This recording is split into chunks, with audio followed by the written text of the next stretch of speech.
The open bar shimmered under the Miami sun, laughter filled the air. Mike Lowrey, ever the charmer, raised his glass. To Amanda, my beautiful wife. Cheers erupted. Marcus Burnett, still adjusting to retirement, clapped Mike on the back. Couldn't have picked a better woman, brother, but fate, a cruel mistress, had other plans. Marcus clutched his chest, his face contorting in pain. The festive music screeched to a halt. Amanda screamed, rushing to her husband's side. The world tilted on its axis as Marcus, his laughter silenced, collapsed onto the dance floor. The ambulance siren wailed, a stark counterpoint to the joyous occasion just moments ago. Mike, his face pale with worry, rode with Marcus to the hospital. The weight of uncertainty pressed down on him. This wasn't how it was supposed to be. This day, meant for celebration, had morphed into a nightmare. As doctors rushed around, working feverishly to stabilize Marcus, a news report flickered on the waiting room TV. The anchorman's voice, sharp and accusing, cut through the sterile silence. Breaking news. Captain Howard implicated in a massive corruption scandal.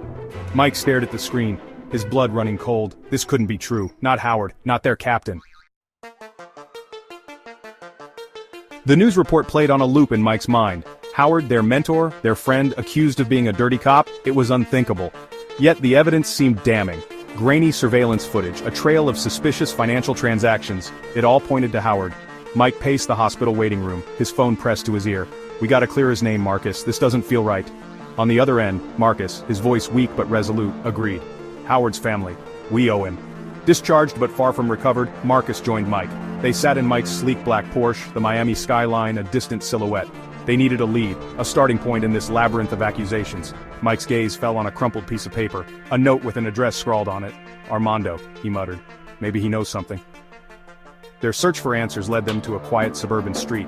A young man, his face etched with a seriousness beyond his years, opened the door. Armando Aretas, Mike's estranged son, looked at them with guarded eyes. What are you doing here, he asked, his voice wary. Mike, his expression softening, held up the note. We need to talk, son, it's about Howard. The tension in the room was palpable. Armando hesitated, then stepped aside, allowing Mike and Marcus inside. The house, decorated with family photos, spoke of a life Mike had missed. He pushed down the familiar pang of regret, focusing on the task at hand. Howard helped me when I got into trouble, Armando admitted, his voice low. He's a good man. There's more to this story. He revealed that Howard had been working undercover, trying to expose a powerful cartel operating within Miami. He was close to cracking the case, but someone had tipped them off. Armando pulled out a flash drive. He gave me this, said it was a fail-safe just in case something happened to him. Mike's pulse quickened. This could be the break they needed. The drive contained surveillance footage, financial records, everything Howard had gathered on the cartel. It was risky, dangerous information. The pieces were starting to fall into place. The corruption charges against Howard were a smokescreen, a way to silence him before he could bring down the real criminals. But who were they? And how deep did this conspiracy go? The answer, they soon discovered, lay in the heart of Miami's glittering nightlife at a luxurious club called Fletcher's. Fletcher's pulsed with energy. Sleek cars lined the street, their occupants disappearing behind the club's velvet ropes. Mike and Marcus, blending in with the affluent crowd, scanned the room. Their eyes met across the dance floor, a silent confirmation. This was their hunting ground. They worked their way through the throngs of people, their senses on high alert. The air thrummed with a nervous energy, a sense that something wasn't right.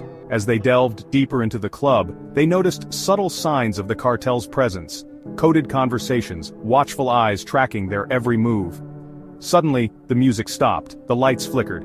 In the ensuing chaos, a group of heavily armed men stormed the club, their faces hidden behind ski masks. The air crackled with gunfire, screams pierced the night. Mike and Marcus, their instincts kicking in, drew their weapons. The club became a war zone. Bullets flew, shattering glass and sending terrified patrons scrambling for cover. Mike and Marcus fought back with the precision born of years of experience. But they were outnumbered, outgunned. They found themselves pinned down, their backs against the wall. Their escape route, blocked by a wall of fire, seemed impossible.